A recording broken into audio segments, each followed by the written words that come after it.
Does America have Christian roots, and does it matter? Well, what did the original sources say? David Barton of Wall Builders in Aledo, Texas, has been collecting original documents and books or reproductions of the same. In his library, he has tens of thousands of these original sources, prayer proclamations, newspaper articles from colonial times. And over, we see the Christian faith played a critical role in the creation of our nation. For Providence Forum, I have made a series of documentaries on our Judeo-Christian roots as a nation. And in the following few minutes, I report on some of these important sources that we used for that Foundation of American Liberty series. The whole purpose of the Foundation of American Liberty series is to basically show the Judeo-Christian heritage of America. What I tried to do in terms of sources that I used for my research, I tried to go back as much as I could to original sources. The Encyclopedia Britannica in the 1970s came up with a series of books. I have them. They're called The Annals of America. And so, for example, if you go to 1630, you'll see A Model of Christian Charity. That is the name of the sermon that John Winthrop preached. That's where the line, "A city on a hill," comes from. I'm so glad for this series of books. And for those who don't have this or don't have access to this, you can easily go online. Yale University has something called the Avalon Project, where they have all the key documents in American history and even earlier. One of my favorite historians of modern times, in fact, that's actually kind of a pun because one of his classic books is called Modern Times, is Paul Johnson, who just recently died. He was a longtime historian who was in Great Britain, and one of his great works is called A History of the American People. Another resource that was helpful for me in my overall research for the Foundation of American Liberty are the writings of John Eidsmoe. He is a law professor, longtime law professor and author. One of his classic books was written on the 200th anniversary of the U.S. Constitution. It's called Christianity and the Constitution.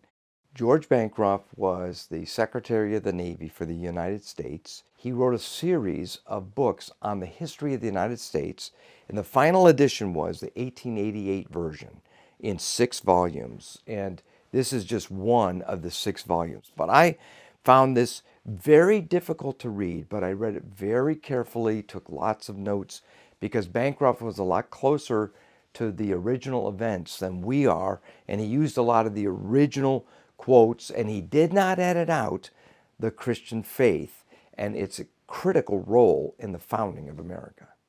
One of the great sources on American liberty is Dr. Donald S. Lutz, retired professor from the University of Houston. One of his books is called The Origins of American Constitutionalism.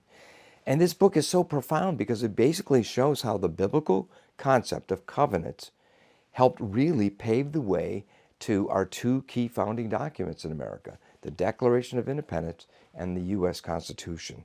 Cotton Mather was a great Puritan divine. He wrote hundreds of books, and in 1702, he produced a 2-volume series called The Great Works of Christ in America. My good friend Bill Federer put together a book called America's God and Country, and what he did, basically, he goes back to the original sources, and he has all these great quotes from different key founding fathers, and then also, before them, settlers of America. A terrific book on the story of the Constitution and all the conflicts really that went into it is called Miracle at Philadelphia. And the author is an historian named Catherine Drinker Bowen.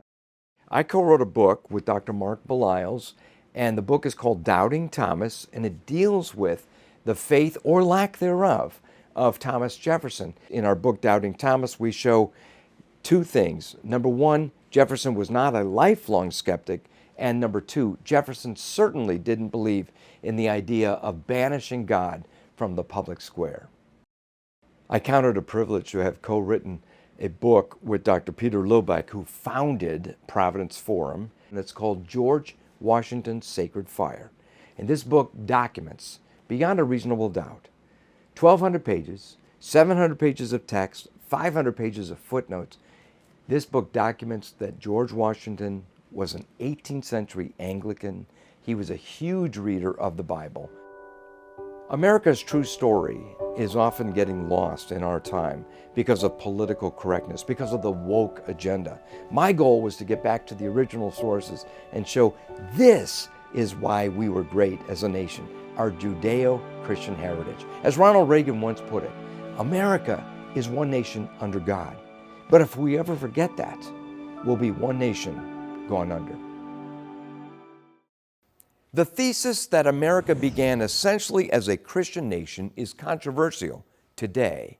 But when you actually look at the evidence for yourself, it's hard to deny it. As the colonists in the Massachusetts area and beyond put it in the New England Confederation of 1643, quote, "We all came to these parts of America with one and the same aim, namely the advancement of the Christian religion," end quote. Say that today, and you might have an argument on your hands. But in a different context, John Adams once said, "Facts are stubborn things." For Providence Forum, I'm Dr. Jerry Newcombe.